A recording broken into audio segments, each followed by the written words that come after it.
Hey y'all, this is Cindy. I'm the Tireless Tangler, and you've arrived at day 54 of the 100 Days of Zentangle Project 2020. Thank you all so much for being with me today. Our tangle is going to be another old one, but a great one called Mi2. It is by Lempart, and she was one of the very first CZTs in CZT Class 1. And that is, CZT stands for Certified Zentangle Teacher. That is not a badge of honor, it is a badge of joy. So, let's see what we can do for Mi2. It is partially a grid tangle, partially about auras, and it's, let me show you how it's going to go. All right, this is Mi2 in my mock-up form that I never did get around to finishing. It's a little bit crude, but this is where we're going. This is very similar to the tangle Huggins. It uses a Huggins stroke, which is almost the same, except that this uses rice shapes and Huggins uses dots. All right, so let's get started and see what's up. Before I go away from this, let me tell you that this is the most challenging part of this, is getting your rice shapes all lined up the way they're supposed to be. And so after I worked with this for a while, it is absolutely possible to do this without any guides. But for me, because I have such a problem with this, I am going to show you my trick, and then you may choose to use it or not, as you will. All right. As we prepare for our tile today, or as we prepare our tile today, I invite you all to take deep breaths with me. I'm going to put a dot in each corner of my tile, turning it each time, hoping for a consistent lineup with these. And then I'm just going to pencil a borderline in on each side, and I'm going to do my favorite Maria Thomas version of a border with the little loop. And otherwise, I'm going to keep it pretty standard. So now my little guide. I'm going to put sort of a thinnish double line in pencil from one corner to the other, because I want to do this diagonally, and you can do this upright or right up and down too. Then I'm going to make sort of a ribbon shape line, and then I'm going to do another set of these narrower lines. Excuse me. Like this, leaving myself lots of room to work in. Now, like I said, lining up the rice shapes is really difficult, at least for me. If you don't want to use pencil guides, you don't have to. I'm going to use my Micron PN today.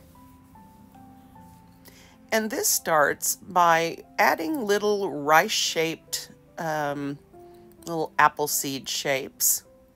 And you're going to put them on a diagonal, line them up, and then on each one of these double lines, you're going to face them towards each other. They're going to go opposite directions as you travel from one side of your tile to the other. Okay? If you're ever not sure which direction you should be going with your little seeds, then check the one next to it and go the other way. Okay? Take your time.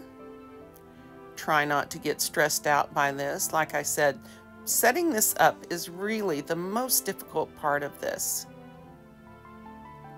And again, I'm focusing on trying to make them all the same size. And we can adjust size somewhat when we black those if you have one that doesn't fit. Better too small than too large. All right, so now we're going to add a second row, and we're going to want to do that. We're going to want to leave a gap, and we're going to want to go the opposite direction from the one above. And again, as we go across the row, we're going to go in opposite directions. Each one of these is going to line up with the one above and beside it. And again, these are gonna sort of have little butterfly shapes, if you will, sort of these little wing shapes, these little four-pronged things. And in the end result, these are going to be pointing in towards each other. Okay? And we're going to want to keep that gap about the same. All right? And then we're going to add another row, again, opposite the one above it. And then this one opposite the one beside and above. And again, we have the same shape appearing. Now you can see why, without the guides, this can be a challenge. But it absolutely can be done. You might have to practice it. And I have tried. I have tried. So I am down with the lines. I'm okay with that. All right, so now we're going to do the same thing. We're going to make the gap the same here as we did up here or above. And we're going to go in opposite directions of the ones next to and above. Okay? So another row here on top. Let's turn our tile. Make sure that you've got a comfortable hand position. And just focus on making each rice grain the same size as the ones next to it. And this is okay when something like that happens, because of course we're going to black these, and it's going to be fine. That's why I say these rice shapes are adjustable. You just want to work not to get them too large. And again, I'm going to add a gap and then make another row going the opposite way from each other. Okay? So now the next step is to start the blacking in of these rice shapes. So I want you to take a deep breath before you get started. What we're going to do in this step is just gently stroke our black ink into these little rice shapes, and as we go, we're going to adjust the size and shape to make sure that we've got them in pleasing lines. We want to be aware of the grains next to them and how they're lined up so that we have a nice transition, if you will, between the two. And those first two is a good example of what we want. And as we go, I just want you to breathe deeply. If blacking is something that you tend to rush through, I want to challenge you today to slow down and take your time with it. Really do a careful inking job of your little rice shapes. I want you to breathe deeply and pour some of the things that are worrying you into each one of these spots. Focus on the inking. Focus on how that ink can obscure so many faults.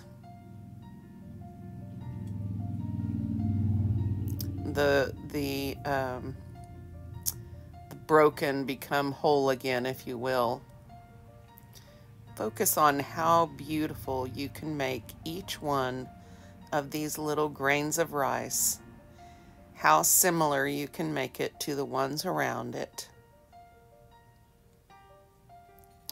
And really focus on inking that and let some of those anxieties that you've got going on in your life, let go of those. Relax. Let the anxieties pour into the black and leave your shoulders and your heart. Take deep breaths. Remember, breathing is a really important thing, especially when you're stressed out. So I really want you to take the time to breathe deeply. And we call them in this house, we call them belly breaths. If you know how to do that, I learned them, of course, from singing. And breathe from your diaphragm, as we say in singing. The way that works is your lungs expand and take in oxygen, and when they do, they push out or down on a muscle in your abdomen called the diaphragm. And when you're ready to breathe deeply and expand that, if you push the diaphragm down, and you make extra air for your lungs, or extra room in the rib cage for your lungs to expand, if you will. And if you use the diaphragm to breathe, and the diaphragm is in the top part of your abdomen, right beneath your lungs, right under your rib cage. And if you use that, so when you breathe in, what should happen is your belly should move out, okay? So taking a deep breath and let your belly come out, because that's what it's naturally supposed to do, especially women who are taught to, hold their stomachs in. We do a terrible job of breathing appropriately. So practice breathing belly breaths. Make your belly push out when you breathe in, which seems counterproductive, but it's true. And in when you breathe out. That's what a natural breath is supposed to look like physically. And a lot of people are shoulder breathers, and they have terrible breath support. They don't take deep breaths. They are breathing shallowly into the tops of their lungs, and they're not expanding their rib cages so they can take deep breaths. And therefore, you will see their shoulders go up each time they take a breath.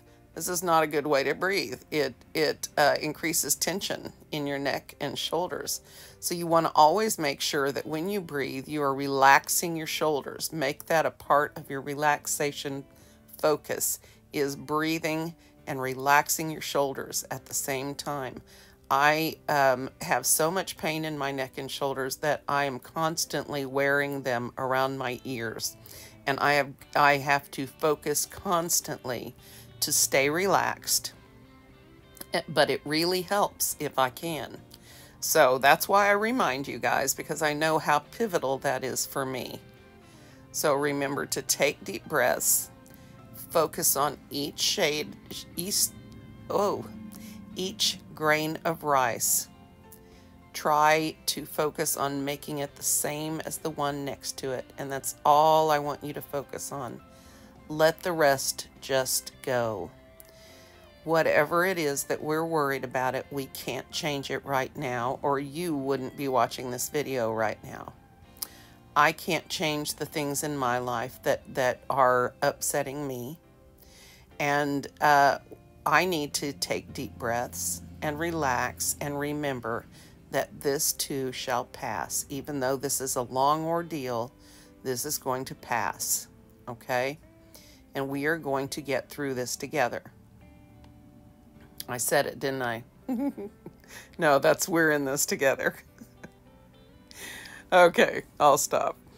Anyway, so learn to be belly breathers. Learn to breathe correctly, and that will make a big difference in your stress level. And when you can let go of that stress, then you will be able to find your Zen. And part of that is focusing on each stroke of the pen as you make it. And as you're blacking, you focus on filling the white space with ink. Each little spot, the stars. So we're almost finished here. And then we will be making our first pen strokes. And they are very easy. There's only one stroke that you have to make. And it's shaped like a letter C. So we are going to get along with it well. Everybody can draw a C. And it's going to work for us. Every place where the rice tips come together, we are going to draw a curved line that follows the curve from one and goes over to the curve from the other one, just like that. All right? Everywhere where the rice tips come together, you're going to do this step. Just draw a curved line from one to the other. All right. That's why we want them to be lined up fairly regularly. So we're going to be matching them up. Okay, just like this. That's not hard, is it? Curved line from one tip to the next on the rice shapes.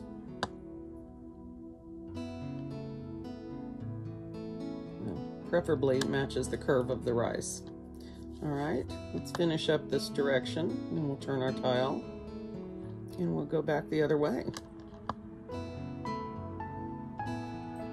And sometimes if your rice shapes weren't exactly lined up, you can fix that with a little inking. So follow the curve. And see, like right here, where it didn't quite match the curve that the line needed to have, I'm just going to ink that in right there. Problem solved. All right. So now we're going to turn our, whoops, I forgot one down here. Now we're going to, okay, I forgot a couple.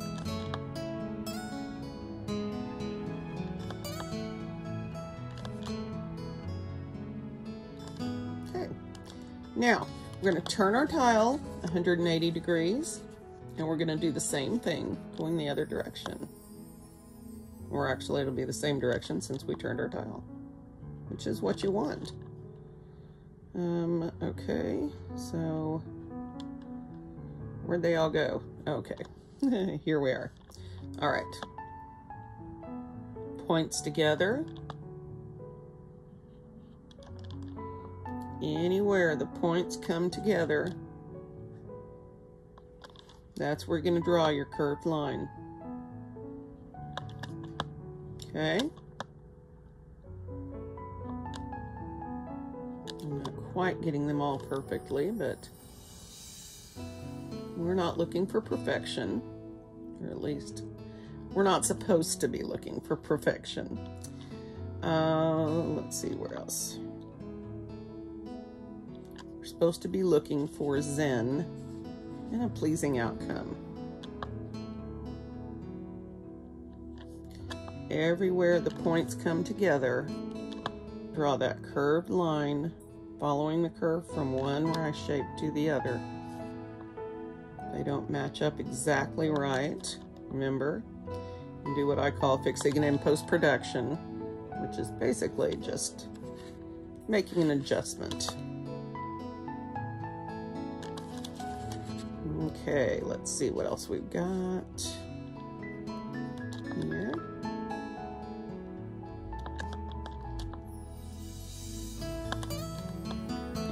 And here.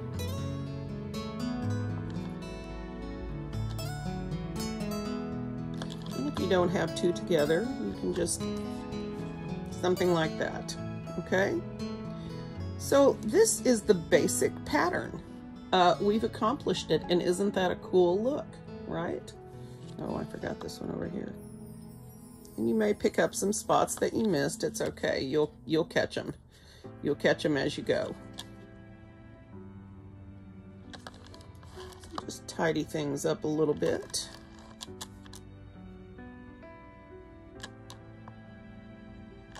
Make sure all your edges, if you've got them, are taken care of.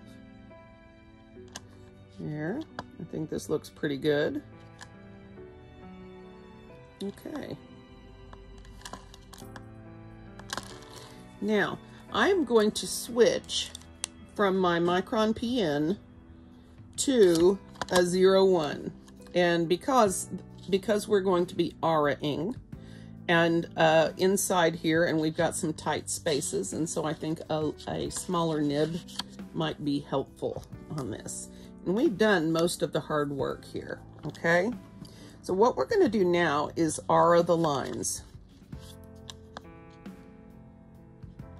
Okay, so everywhere you have the seed shapes pointing at each other, you're going to go down by the outside of one, and you're going to aura the line all the way around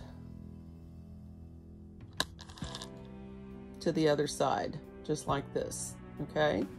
We're going to continue to do that on all of these lines.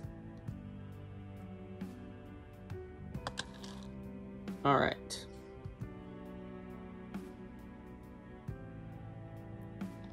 Take some deep breaths. Relax the hold on your pen. This part can create some tension. I want you to try to stay relaxed. Go slowly.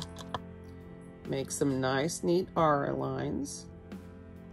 If you are like me and you have trouble matching those up as far as when you have to lift your pen, and leave a little white gap. I encourage you. It's really not bad. If it distracts you or you don't like it, you don't have to. But that is one way that I like the interest it creates, actually, when I'm finished, to have the little gaps. You know, it sort of lightens and draws the eye. And so I don't find it a displeasing thing at all.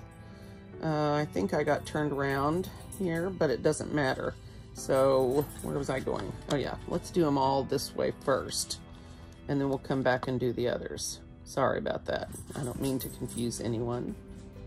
All we're doing is drawing an R line around each of these lines that we connected the seeds with, like this. You know? So we're going to take our time.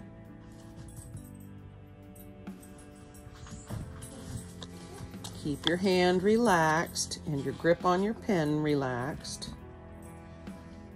You shouldn't hold it tightly. You should hold it very loosely. And I can tell you from personal experience that makes a huge difference. If you are someone that you recognize yourself to be someone who is always tense when you hold a drawing implement, really make it a focus to try to relax your pen, relax your hand. Don't allow your tension to creep in. If it means you've got to stop every couple of minutes and relax yourself and remind yourself to relax, that's a good thing. The more that you bring attention to it in your subconscious or in your conscious mind, the more your subconscious will work with you to make that more of a habit. So remember, it's muscle memory, and the muscles remember tension as well as relaxation. So you really want to practice good habits with this. And I think your lines will appreciate you for it. Even though it may seem you have less control, in the end, a relaxed hand learns to do its job in a relaxed way. Let's see if I can adjust that light a little bit. Okay. So stay relaxed, really focus on relaxation while you draw these. And do it just like we did the last lines. Everywhere the rice shapes come together, you're going to go and draw a line around that, okay? So now turn your tile 180 degrees, and we're going to do it all again, okay? On this one here. Try to remember that turning your tile, it does many things for you. It keeps your strokes even. It keeps them more oh, it just went out, consistent. Oh, you guys are seeing my Alzheimer's start in right now. It starts to make me wonder. All right. If you know you're losing your mind, does that still count? Probably does. All right. So careful R lines.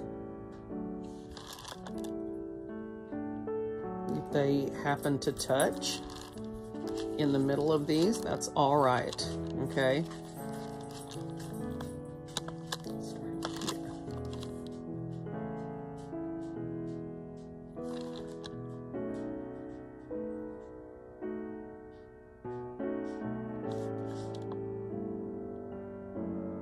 Keep your hand position relaxed.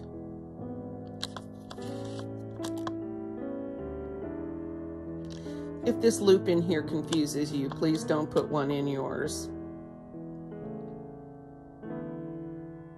It's just one of those fun little things that can really add a lot. So I like to use them, but you do not have to.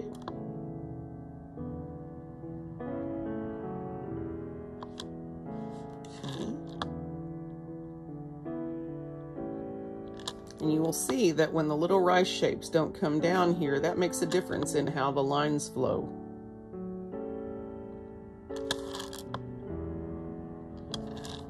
Okay, just a couple more.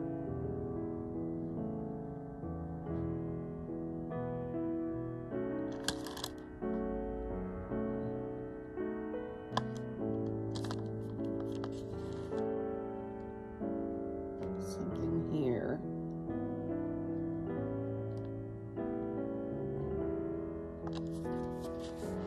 And let's see, probably not here. Let's see.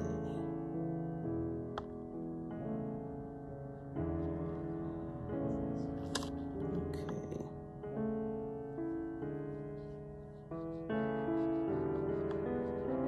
I decided that was a rice shape.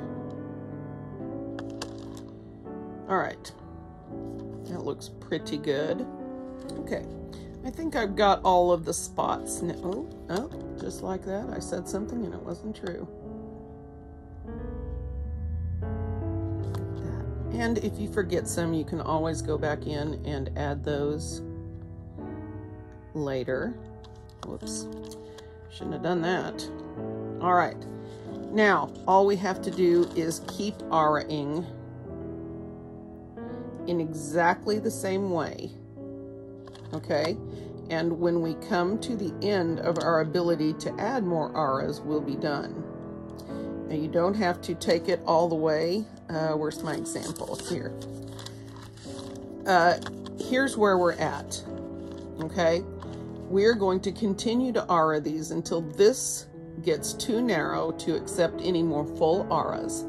And then we're going to move down to small diamond shapes in the middle until we're out of spots. Now, you can finish them out and then like on here, and then the center one you can black. Just to give it a finished look. Or if you want, you can stop here and do something else, or leave it blank, or whatever you want to do. So let's see what I decide to do. But essentially, this is the tangle, and the only thing left now is to complete the aura lines, okay? So I'm going to start doing that. Forgot these completely, didn't I?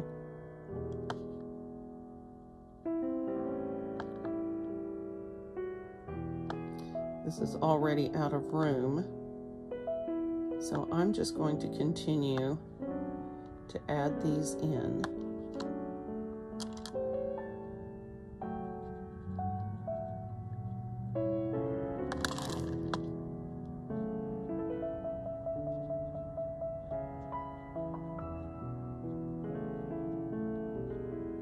Apparently I've decided to black the centers, so that's all right.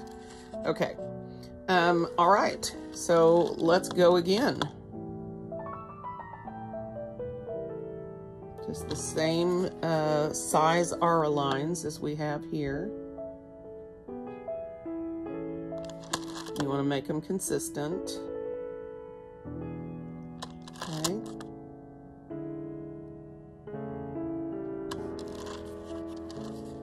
So let me not get you guys confused, and let me start these in one place and continue each aura all the way through so that no one is confused about what we're doing.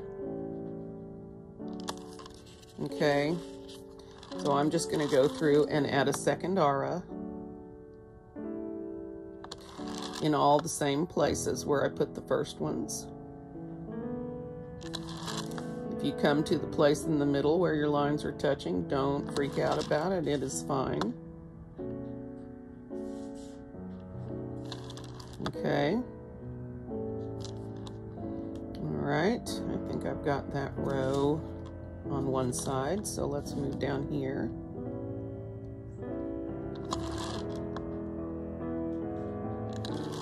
And I I don't think these pencil lines are going to be any issue at all. We'll find out. And if they are, I can lift them out. I know that this is not traditional Zentangle, but it is Cindy Zentangle, where she makes Zentangle work for her in whatever form she needs it. So if you do not need the help, then do not use it. But if you're like me and you have trouble with spacing things, this is a good way to get around that issue without being all freaked out all the time. This is something I understand. Treat this like you treat Crescent Moon, the pattern Crescent Moon, the Zentangle original pattern Crescent Moon. It is, you can do it however you like. You can layer them, you can, you know, whatever techniques you use for Crescent Moon, those will work in this situation. And if you're not familiar with Crescent Moon, you definitely should get familiar, because it is an awesome basic pattern and it teaches you how to aura. All right, I'm turning my tile 180 degrees and I'm going to go back the other way and add that second aura. Now we're starting to accumulate a lot of lines, and this is like the windmill pattern in that I don't want you to get overwhelmed. I want you to focus on each section the way that it is drawn, focus on each step. What am I supposed to be doing in this step? Don't get drawn away. If you get lost, start back where you started and then work through it row by row, okay? Step by step. If you're not sure, just remind yourself, I'm doing my second row of auras, and any place on my tile where I do not have 2 auras, I need to add another one. This is definitely one of those patterns that you can overthink it if you allow yourself to, so don't allow it. Keep your thinking of these as simple as possible, because they're not meant to be hard. And if they are difficult, and it's for some reason other than placement, then ask yourself, why is this more difficult than it should be? Sometimes it can be just getting to know a pattern. It's very normal to have patterns that you just don't get. It may make you feel stupid, but you're not. Everyone, from my experience, everyone is drawn to something different. A lot of us share the love of organic tangles, like yesterday's flux. However, that is very intimidating for a person that needs steps and rules. And that is a very free, intuitive kind of thing. And not everyone is attracted to that or even able to easily execute it like some can. And it's important to keep that in mind. It doesn't mean that one person isn't as smart as the other.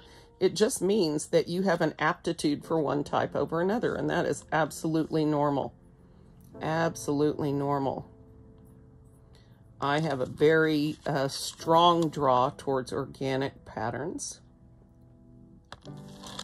The patterns that sort of will grow for you and become whatever. I find a kind of peace in that, because I'm not required to follow rules. And so that is something that's relaxing for me. But if you are somebody that finds comfort in having steps and rules, or something like, you like things regimented, there is nothing wrong with that either. That is just your personality type. And that's something we need to understand about ourselves. That doesn't mean that we don't try to challenge ourselves with other things, which is why I try to put grid patterns in these. If I were just pleasing myself, we would have flower, tangles, and flux all day long. But that doesn't make you a well-rounded artist. So I think I've missed something right here. It's what you get when you go out of order, Cindy. Fortunately, it's fairly easy to see. All right. Now, If you come to the center point and you don't have room, just go behind, come out the other side, you'll be fine. Okay, so now you've got 2 everywhere, unless I missed one, which is possible. Now, as you go, all of them, as far as I know, all of my places where they come together have touched. So now what I want to do, if that's what I want to do, and I do, it's because it's me, I want to go through and fill in all of these with auras until we have a small diamond shape in the middle, and I'm going to ink that, okay? So I guess what I need to do here is put some partial rise shapes.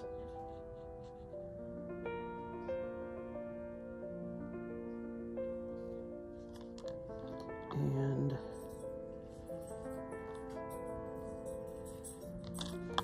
put into, well, that wasn't very neat, but you know what I mean. Okay, so let's turn this around so we have a better angle on it. And let's start filling these in inside with nice relaxed aura lines, and they don't have to be perfect. If you find something completely undiamond-like in the middle, I didn't get in anyway, I'm going to. Okay, mine is more square-like on that one, that's all right. Now the magic happens with this pattern once we do the shading, sort of like yesterday. Oh, I enjoyed Flux so much yesterday. I hope you guys did too. I hope you guys gave yourselves permission to just relax and enjoy that. And if you didn't like Flux, I'd like to know in comments, you know, what kinds of things do you like? Now, I agree that I have not been fair to my grid tanglers, and I'm going to try to pick up some more.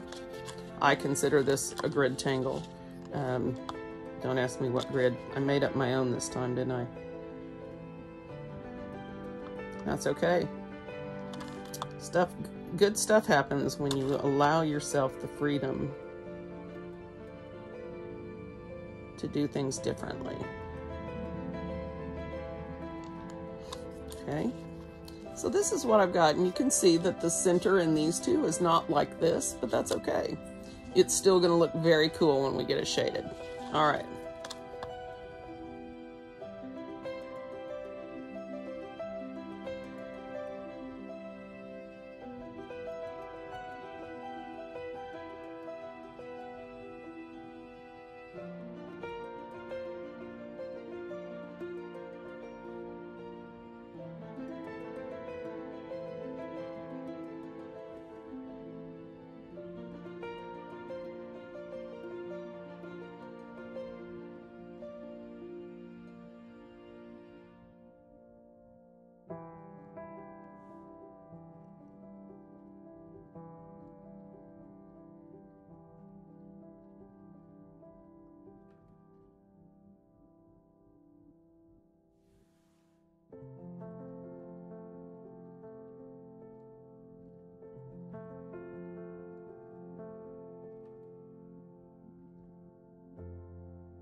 So this is interesting, right? And I will definitely be coming through here and cleaning up some of my lines. However, let's shade this and talk about what needs to happen on this. So shading is actually really simple for these types of patterns. You want to shade, and I will again give you the warning about rubbing over these inked spots in the rice shapes. That's a lot of ink in there, and you want to give it sufficient time to dry off before you add wet media, or we'll get smearing in the way that I did on this example in some of these places. Okay, so excuse me. I'll be glad when spring allergies are done. Okay, so I am going to start on each of these places that looks like it travels beneath another. All right, just gonna put a little dark in there, darkest right up on the edge, and we're going to go around and do this every place where these things come together. Okay,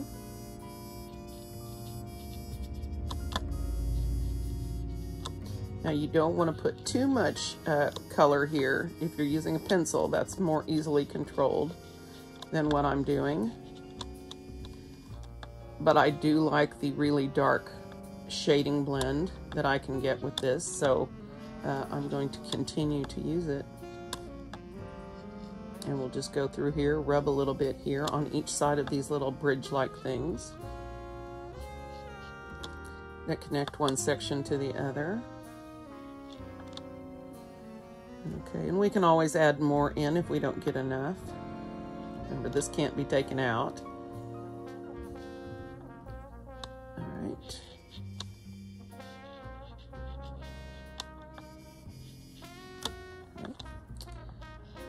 Here.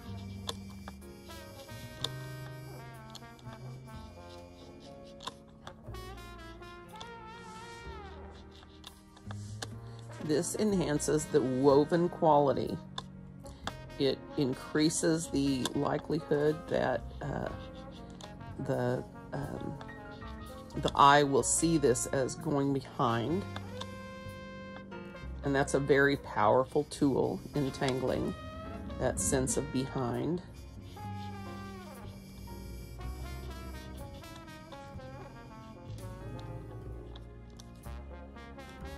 All right.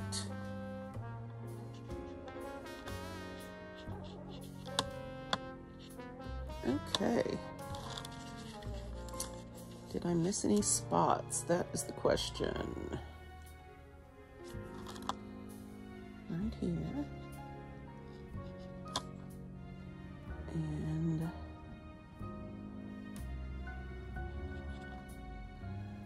all right, let's blend this and see where we're at. This is, once again, my Tombow 00 in 00. It's a colorless blending marker from Tombow, and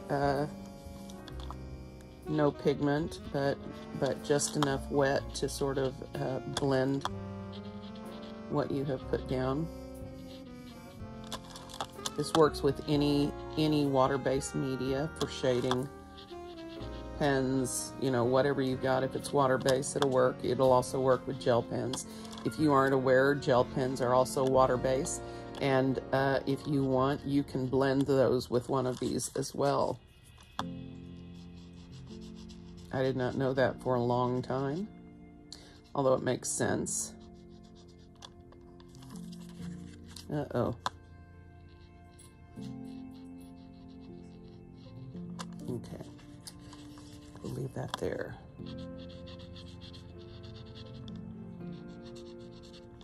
You don't want to bring it up too far.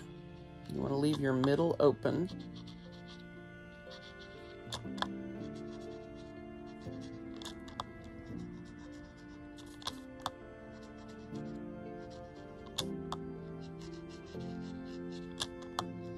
You just don't want any lines.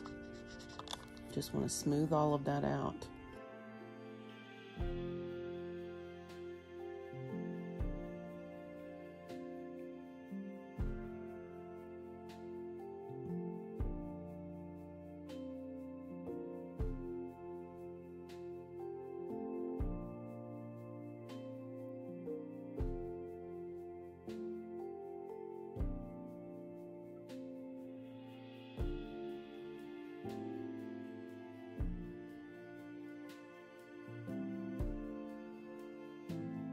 So let's take a look now at what we've got. Wow, that's something completely different. Okay, so once you have blended your pencil or marker or whatever you're using to shade, then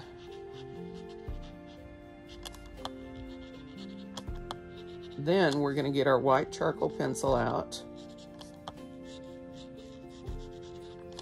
And we're going to run it across the middles of all of these, okay? So let's see how that works. Now again, this is something you can also use a white Prismacolor for. The Prismacolor is going to be pretty opaque. So let me find a dry one and try that with my white Prismacolor. This is again something, whether you use a Prismacolor or not, this is a tool that you can use for tangling all the time because of this effect that it has. Now hopefully it will go down clean and not look muddy.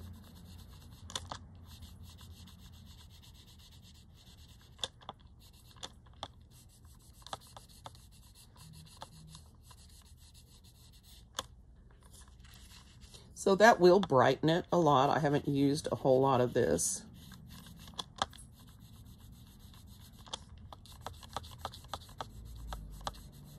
But again, because of its opaque qualities, it obscures the lines some, grays things out.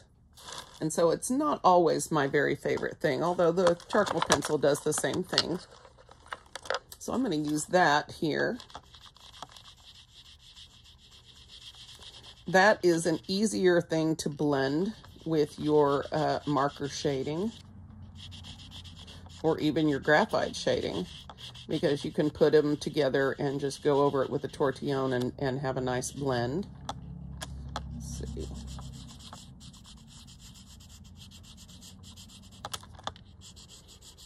Now, I've not done the neatest job with this tile as far as the line work goes.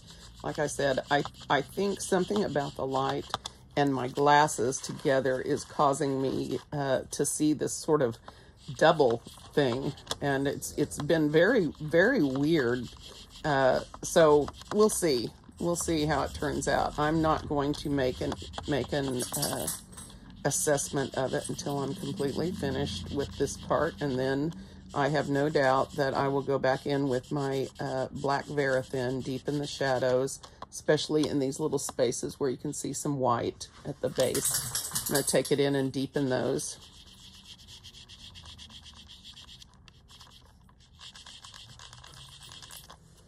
So that I haven't grayed out all of my shadows with the white charcoal. But wow, look at that. That's kind of amazing, isn't it? Okay, guys, this is day 54 of the 100 Days of Zentangle Project 2020. Thank you for being with me today. I hope you enjoyed this pattern. If not, we'll have a different one tomorrow.